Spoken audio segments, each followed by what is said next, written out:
So, hey Mo, I think Alan Doyle, who obviously is our guest this week, I think he might be the happiest man in the country. He's like so happy, happy, happy. Even his biography describes him as a perennial merrymaker, perennially making merry. Yeah, it's true. Either with Great Big Sea, that was his band. It turned Canada into one big kitchen party. And from Newfoundland, he knows all about kitchen parties. Or on his own with a new album out that's called Welcome Home. But perhaps, like the clown, he smiles on the outside but weeps on the inside. We can try and get him to confess to that, Maureen, but I don't think so. Or, we were just talking about Newfoundland. It might be in the nature of Newfoundland, which some people would say is one of the bleakest places to live, but the people respond with warmth and laughter and music. That could be key. Yeah, it's also so beautiful. So I don't know, like maybe. We'll have to ask him. Alan Doyle is a Canadian musician, actor, writer, and producer. Formerly with Great Big Sea, Alan has been on his own for the past 8 years, although I don't think Alan is ever on his own.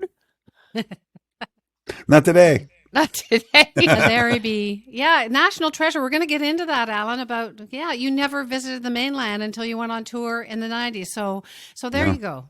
I wish we were in a pub with a pint with you, because that's what everybody imagines. But we're happy. Wendy and I have spoken in a pub. Yeah, have you? Wendy and I have spoken in a pub. Yeah, well, we did an interview ages ago, which was in a pub, but I don't think there was anybody else like drinking seriously. It was just we were working. Yeah, we were kind of, but you were so, I don't know, you were talking about pissing in a bucket or whatever as a kid, and you were like, yeah, it's like great, and my mom was this and my dad was this, and you're just so this is where you're supposed to confess to secretly being like very, very unhappy. We'll do our best. Yeah. Clowns cry too. That's what I was saying. Yes, in the inside. So let's go back to the very, very, very beginning, just because I found it really interesting that you were the first Canadian born in your family, although your family's been in Newfoundland forever, but pre-Confederation. Yeah, it's a wacky stat for most Canadians, but I'm a first-generation Canadian. Like hilarious? My mom and dad were born to a different country, right? They were, and I think in retrospect, that has been a sort of an incredible influence and blessing for a generation of artists and storytellers and dancers and book writers and painters from here, and I think we punch above our weight in the arts in Canada, and I think it's primarily because we have a story that's different, and that it's, the history of our kind of coming to Canada is very recent. Like it is very, very, very recent. Like it happened in our parents' lifetime. And where I grew up, in this little fishing town on the Southern Shore. I mean, Canada was Tommy Hunter and Hockey Night in Canada. Like I didn't know anything else. Like how was I supposed to know? Like I didn't like. I mean, I've heard that I was from that country, but I'd never been there, and I didn't know anybody from there, and I had cousins somewhere up there, but I'd never met them, and so we did our own thing, right? And if that was true for me, like as a teenager in the 80s, it was certainly true for the Cogco people in the 70s, right? And it was probably true, for writers and painters like Christopher Pratt or whatever in the 60s. I don't know, I don't want to put words in their mouth, but like we have our own thing. And, if Mary Walsh always talks about it, about how, one of the reasons we're so eager is that we could be number one. We could be number one in Newfoundland, Labrador. He was the first person on our podcast. Yeah, Mary Walsh was our first guest. Rick Mercer was the first man that we had on. Yeah, well, that's good. That's good company to keep right there. I'll take their company any day. When we were just talking to Misha Brugger-Gosman Lee. Yeah, it just keeps going. Yeah, she is. I mean, if anyone didn't need to hyphenate their name. And she said, hey, and you're right. There is an embarrassment of riches tipped to the other end of the country, and not just Newfoundland. I'm going to include the Nova Scotia, the Maritimes, but Newfoundland especially.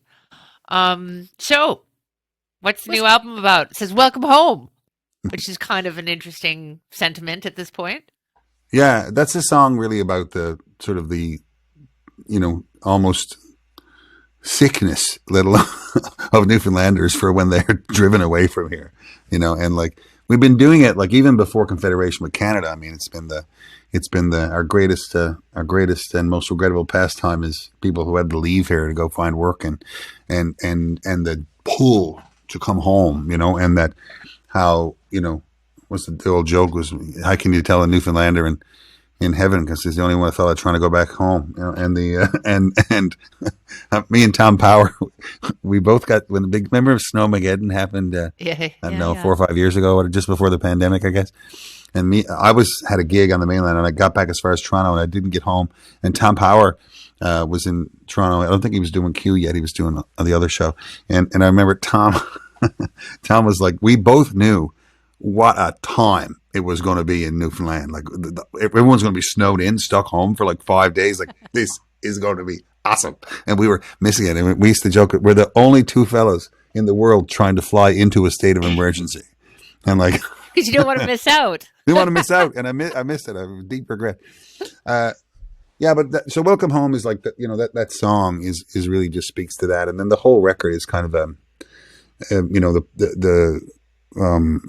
the way we recorded it and the joy of it all is really sort of a response to being stuck in this room by myself for 2 years, and making music, hear lots of it by myself, or over the internet like we're doing this chat. And when, as I said, it's the next record I make after we got out of the pandemic. I'm putting everyone in a great big studio, and we're all going to go to their getter, and we're all going to play it live off the floor, and it's going to be all old school, a band in a room, because I just kind of missed everybody. I find the duality really interesting because you're so proud of where you're from, and you're so full of love for everybody who lives on the island, and yet I was surprised to read how much you love touring. That you love, and we can get into the whole mainland thing versus the Newfoundland thing, but that you love touring. Like why do you love touring so much? You say something about the structure of it all. Well, there's two parts to touring, right? I mean, there's many parts of it, but there's the two big parts, of course, are that and this is a direct Jim Cuddy quote from A Very Young Life. And Jim Cuddy's, I remember sort of pretending, I thought it would sound cool if I said, yeah, man, we got to play like 120 gigs next year. So, trying to sound like that was some kind of hardship. And Jim Cuddy went, yeah, but you get to play music 120 times next year. Yeah. Yeah. And I was like, oh yeah. And that's okay to love that, So yeah, the two parts are the traveling, right? Which for some people would be a hardship. And then the other part is the fact that you get a gig at the end of the night, and so the first part of it, the traveling, I grew up, like I say, in this little town surrounded by hills on three sides and the ocean on the other one.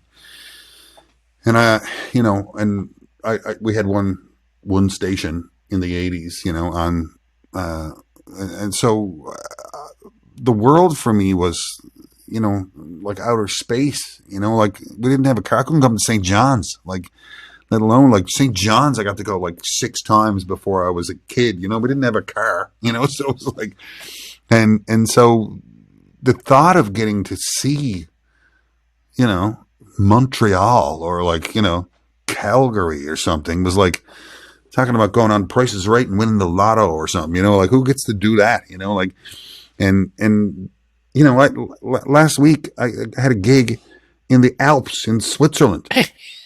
I did. I went to Davos. Don't doubt it. I swear to God. And I was just like walking around, and me and Corey and Kendall playing our bands.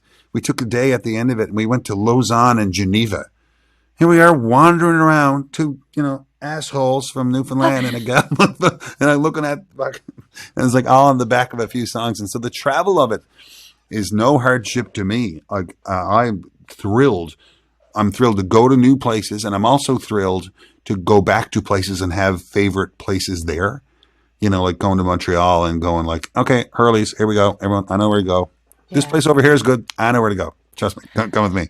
And I love, that's such a great privilege, to fly into New York and go, I know where to go. And to have these great cities of the world where you have your own little sort of path through them. You know what I mean? Like, it's so awesome. And then go to new places is great. And then, the Great Big Sea Boys would always say that I was like a touring robot. Like no one has ever been physically better built for it than me, because Alan can get 12 minutes sleep in a 15-minute cab ride, and wake up totally refreshed and whatever. Still, you can still do that? Oh my God, yes. I can sleep. I can sleep through a root canal. It's easily. A gift. I fell asleep in an MRI. Oh, really? I did.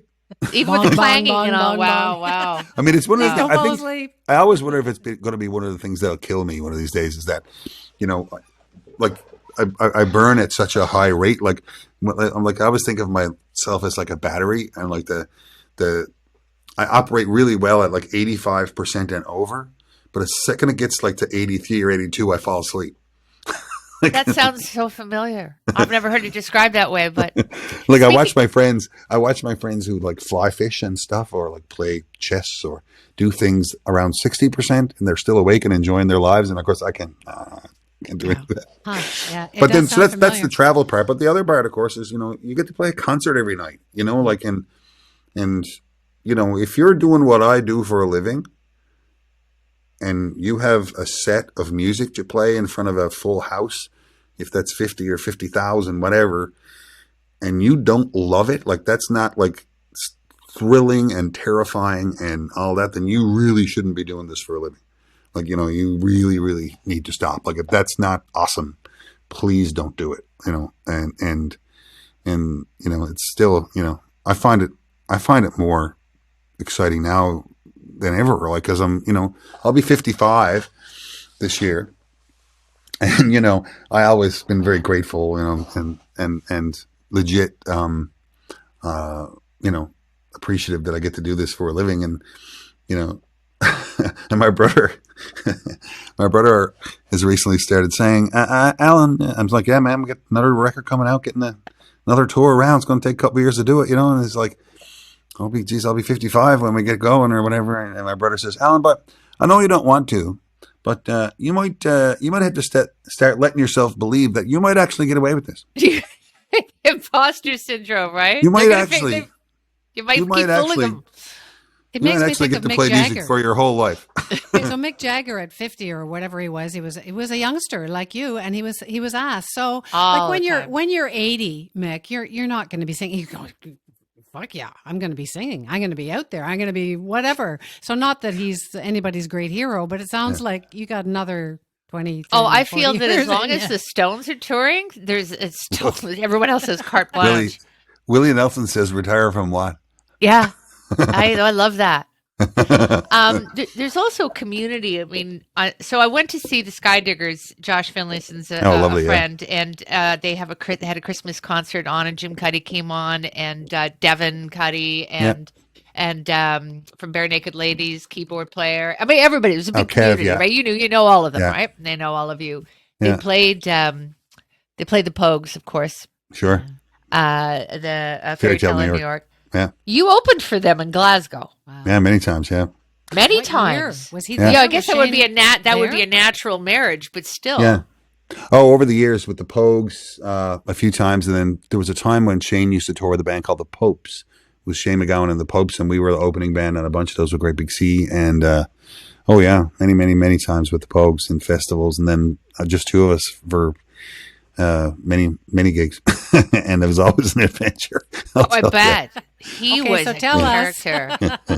Wow. Well, we played one time. We did play one time at the Celtic Connections Festival in Glasgow, which is a wonderful festival that happens in late January, right around now. It's actually happening right now in Glasgow, and it happens in the various music venues around the city, the big theater or the opera house, whatever they call it. And then there's, a few smaller, like black box kind of gigs for small folky things. And then they have one big beer garden, they used to anyway, called the Fruit Market. And it was very much like something like the St. Lawrence Market in Toronto or something, like that kind of, like an open market where you might go buy, vegetables or whatever, like with almost like a train station. You know what I mean? Yeah. And they used to do, they would do a big beer garden in there.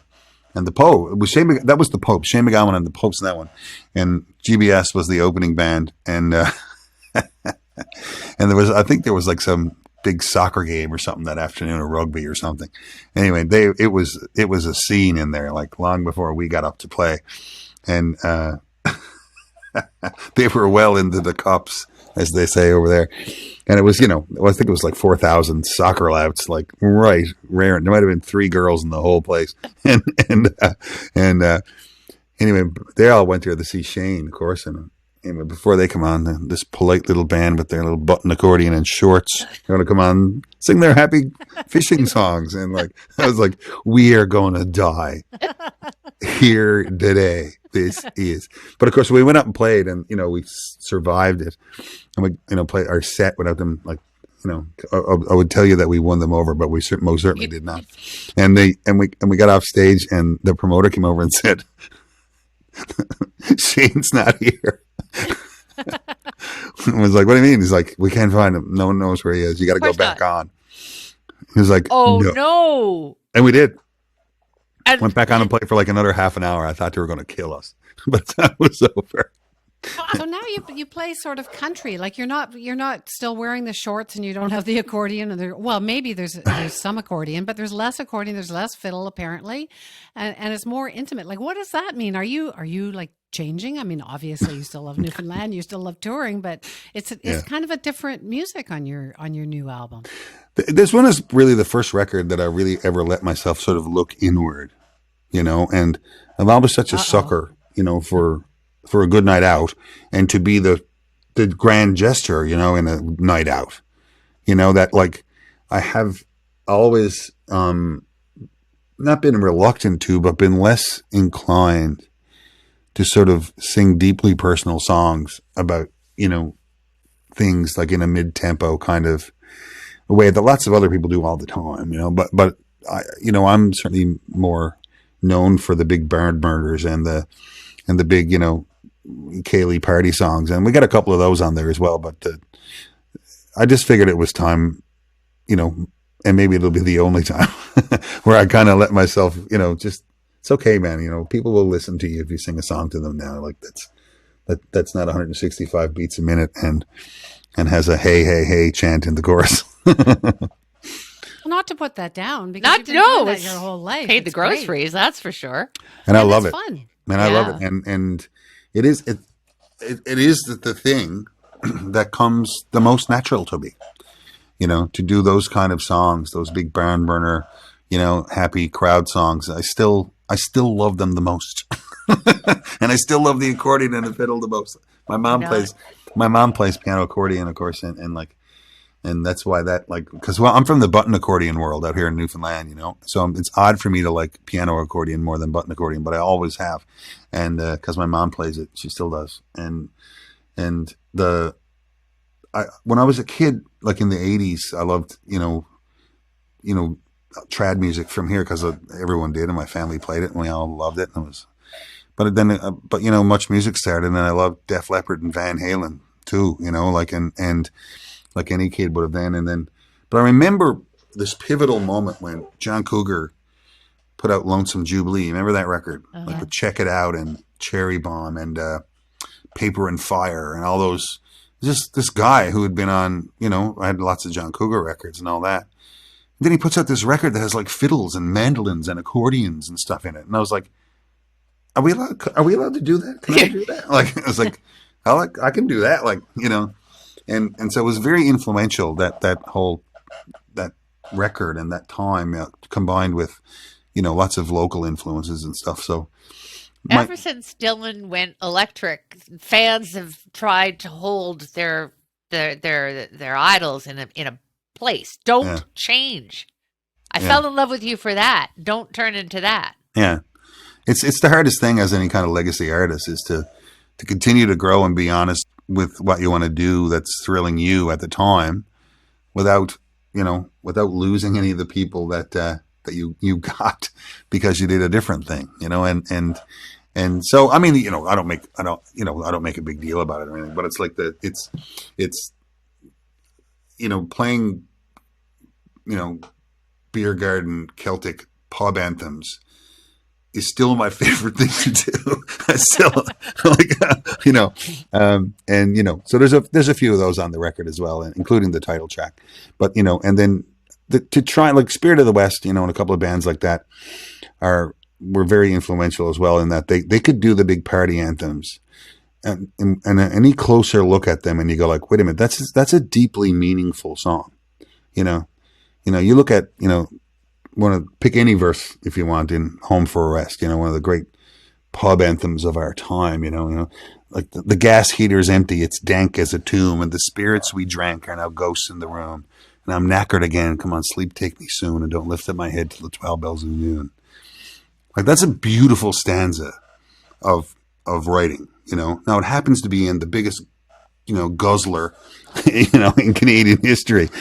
But you're a fool if you don't think that's an amazing piece of writing, because it is. So is this as close as we're going to get to a confession?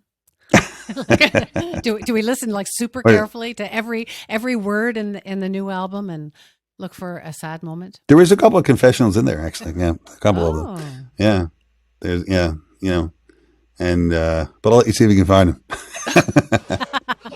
All right. Yeah. Okay, you can be coy for now. I want to ask you about Oscar Isaac.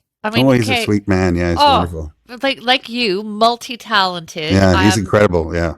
Well, I think he's he's a songwriter as well. Oh yeah, I knew this from Llewyn Davis, which blew me away. And that's him playing guitar. Like he's an incredible guitar player. He's great. I met Oscar when I did the Robin Hood movie in 2009. Well, that was an auspicious time for you, wasn't it? Was he incredible. In that? Oscar Isaac was in the. Oscar plays King. Yeah, that's where I met Oscar. He was playing King John in the film, right? And that's why I always tell the stories about getting the Robin Hood gig, because it was me and a bunch of famous people, and I got the loot somewhere. Also, that was tight. But your name alone, you played Alan Adale. I know. It's like what I mean. Seriously, how could Alan Doyle. How could you not get that? I'm probably related to him. You may well be. Yeah. No, it was awesome. My God, it was fantastic, and got to meet people. Of course, Russell, who I knew very well, and Crowe, at the time, and then got to work with Kate Blanchett and Ridley Scott, and and all these people, and Kevin Scotty, who played the other Merry Men. I'd known them a little bit from the past as well. They were amazing, and then, but of course, William Hurt was in that movie. Oh God. And a couple of people who become really famous since, Oscar is one of them, and Matthew McFadden was in that movie. Wow, wow! I need to go back and see it. Matthew plays the sheriff. I lived right up the street from him in Richmond for 3 months. He's having a lovely moment. Yeah, so I got surrounded by these incredible people. Some of whom are on camera, some of whom were doing all kinds of technical stuff or whatever. They're the greatest people in that genre of entertainment in the world, working on that movie. And Oscar was one of them. And then shortly after Robin Hood wrapped, I think it was around, so we shot that movie in 2009, and I think 2010, Oscar went on to do another movie called 10 Years. And it's about a rock star guy who they go back to the 10-year high school reunion, and one of the characters has become a rock star, and Oscar plays that guy. And it becomes revealed in the film, I'm not wrecking it for anyone, but that these big hit song is about a girl from high school, a girl that he never got to go out with. And so Oscar was working on that movie, and we had spent a lot of time on the Robin Hood set, sort of just, learning how to make music on our computers and our trailers, and, just hanging out and playing guitar and singing songs and stuff. And he called me one night in 2010, and he told me that he'd been working on this movie, and that he convinced the director and the producer that he should write the song that is the hit song in the that the character plays. And then he asked if I would help him do it. So I was like, well, I'd love to do that. Sure. So I said, when do you need it? And he said, the day after tomorrow. He's calling you for a reason. Yeah. Yeah. So I was like, oh, okay. I was like, put on a pot of coffee. So we worked on it sort of remote, just back and forth for kind of overnight, because he was in New Mexico. And then I had to go to Toronto to sing the anthem at a Leafs game. I never got it. So I got up and I was doing promotion for a record or something. I can't remember. Anyway, it's 2010, some great big city thing, I guess. And I flew to New Mexico, flew to Albuquerque, and went up in a hotel room with Oscar for about 8 hours. And we wrote and recorded the final version that's in the movie in that hotel room. And then and then it's in the movie. And then I've always loved that song. And then, like I say, the version that's in the movie is just Oscar and the guitar, and it's beautiful and all that. But I always thought it would be cool to have that song kind of fully imagined with the band and stuff. And so finally got around to doing it. Oh, you did? Yeah, it's on the new record. It's on the new record. What's the title? It's called Best I Never Had. Best I Never Had. All right. Through the good times and the bad, you were the best I never had. Yeah. What a story. As if you don't have any stories. Yeah. Add that to the lot. You're a performer. I mean, there's no point slotting you as singer, songwriter, writer, because you are all those things, but you are a performer. Yeah. Do you want to continue being an actor? Oh, I mean, I'd play concerts for the rest of my life so happily. Like I'll do any gig in the arts that's fun to do. Write a book, musical, I don't care, whatever. Doesn't matter. But I mean, if someone came through the door right now and said, "You got to stop doing all that, and you just get to play concerts for the rest of your life," I'll be, "That's cool. That's fine." Interesting. And I'd be totally happy. I mean, I love working on, I worked on my first musical 2 summers ago. We wrote a musical called Telltale Harbor for the Charlottetown Festival, and then I played one of the roles in it. And so I got to act on stage for the bulk of the summer and loved doing it. It was great fun. But I've just been lucky, especially since I got that Robin Hood gig, that my friends here in Newfoundland, this just sort of coincided with Alan Hocko and the boys getting Republic of Doyle and then Frontier and then Son of a Critch now with Mark. And so between all this gang of friends of mine who are all so talented, they're always doing something cool. And sometimes I end up being in the show with them, or like Son of a Critch, for example, myself and my friend Keith score that show. So we do the music and it's really fun because it's set in the 80s and it's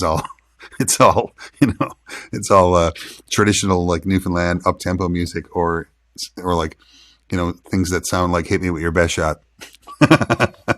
I love that you love Newfoundland so much, and I love it too. I've only been there 3 or 4 times, and a couple times for work. But you talk about like just the beauty, and it is bleak. And I've never been there in the winter. Mm-hmm. I have. Purposely. It's bleak and beautiful. And maybe I could head to the pub and I would have an amazing time. But it's also beautiful, and I love how you talk about Signal Hill, and it's so beautiful. It's part of St. John's. It's like 2 minutes to get there, and you walk up the back part, and and you look out to the ocean, and I don't know. It must be, but then getting there, it's like $700-800 to fly to Newfoundland. It's closer like to Berlin, ridiculous. closer to Berlin and Newfoundland than you are to Toronto. Yeah. Well, I was in, like say, 3 days ago, I was in Geneva. And I was significantly closer to my house than I would be if I was in Vancouver. Where I'm sitting right now is closer to Moscow than it is to Tofino. Yeah. Well, that's true. Which way you go, right?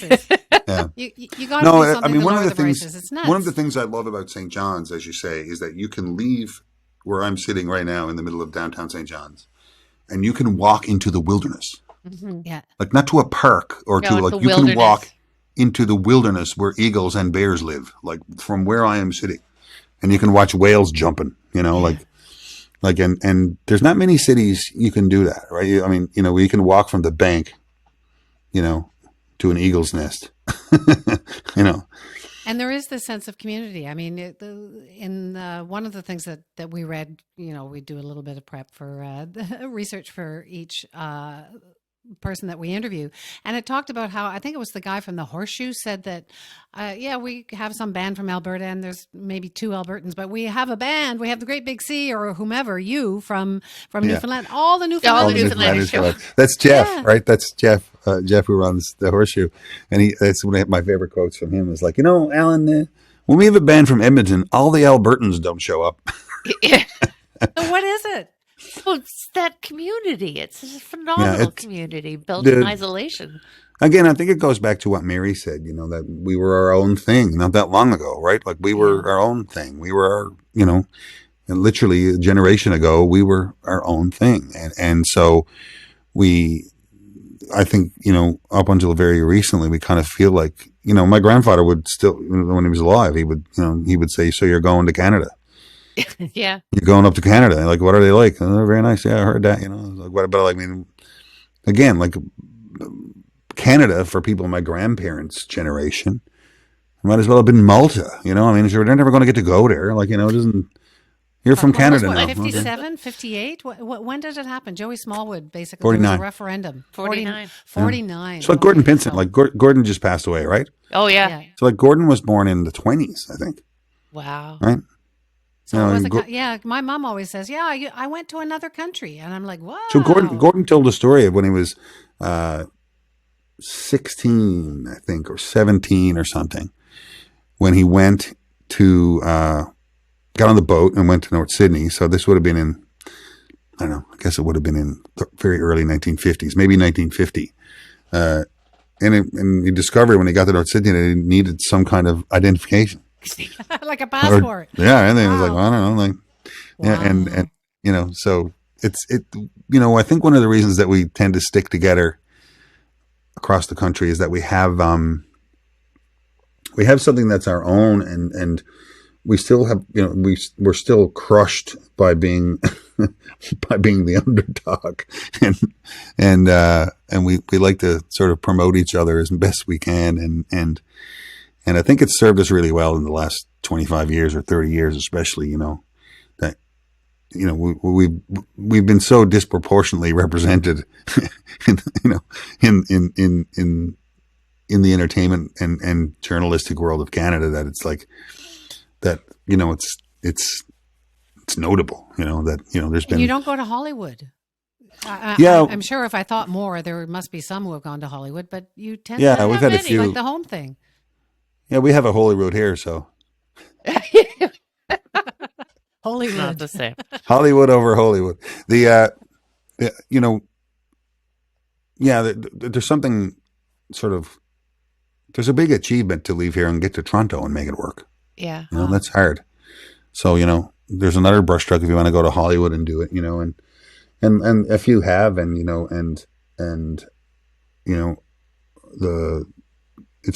it's just a thing that we're used to leaving, and that's the whole welcome home song is that, if it's harder on the leaving or the left behind, that's the question. And that we struggle with all the time, but as for me, as you say, I'm lucky to be in a band for a living. So I get the best of both worlds. Like always going somewhere and always coming home. It's fantastic. Well, that's what I said. I said during the pandemic, actually, when I accidentally said, I didn't mean for it to be a quote, but people have reminded me. I said it on one of those supper time sing-alongs that I said, what do you, during the pandemic, and what do you miss? And I said, I miss coming home. Yeah. I haven't come home in a long time. So you have to go away to come back. You got to go away to come back. Yeah. That is a natural segue. We're going to play Welcome Home right now.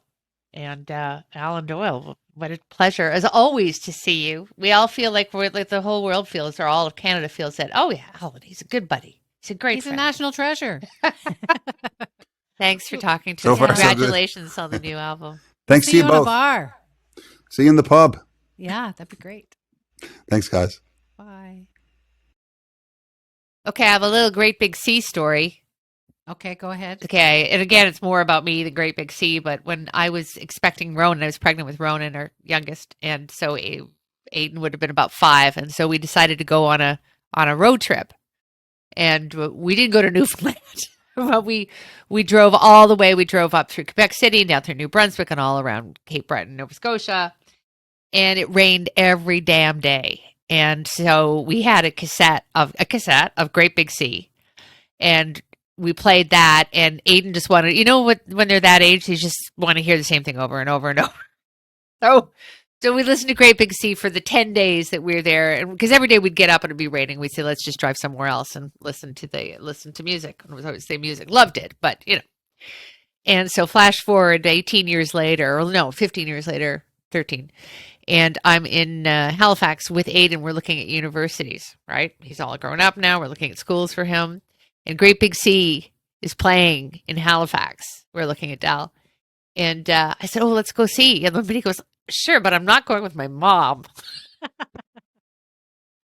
Well, that only lasted for 5 or 10 years. Oh, yeah, I know. Aw. But anyway, yeah, I know. But he's just a lovely man. And it's true. Every time you do feel like he's your best buddy. He's Canada's best buddy. I have a real soft spot for him, which probably shows. But I do want to listen very carefully To find the it's sad hidden. parts. Yeah. There's a couple of confessions, but he said that they're very well hidden, which they should be, and he should enjoy himself. Like life, Yeah, is to be as enjoyed. much as we do enjoy it. Yeah. Yeah. And even Mick Jagger, like, he's still partying at 80 or whatever he is, Yeah. and so Alan Doyle will be too, and I and think he's got so. a great voice. Well, when you're happy, you live longer, right? What they I'm say. happy. Okay, I'll be happy. Okay, well, you'll be around forever. God help us all.